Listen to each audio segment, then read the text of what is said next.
Hey everyone, welcome back. In today's video, I'm going to show you how you can simply install Xbox and you can activate Xbox in your computer PC in a very simple way. How you can do that? First, you have to open Microsoft Store. For that, you can simply go for Microsoft Store, and from the Microsoft Store, you can simply search for here Xbox.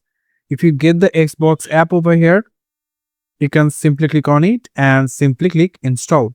So I already installed it, but you can simply do the steps that I shows you. You come over here and you can simply click on install. After complete the install, you can simply click on open and it will going to open the Xbox, and maybe your Windows will looks like this. If you refresh the app, maybe your Xbox is looking like this.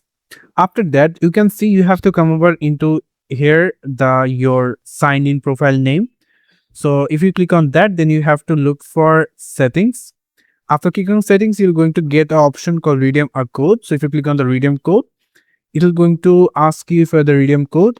If you purchase it, you're going to get a redeem code. You can simply and then simply click on next, and it will going to redeem it in your Xbox, and you can simply use Xbox in your computer PC. So this was the matter. Thank you so much for watching. I hope to see you for another videos. Till then, goodbye.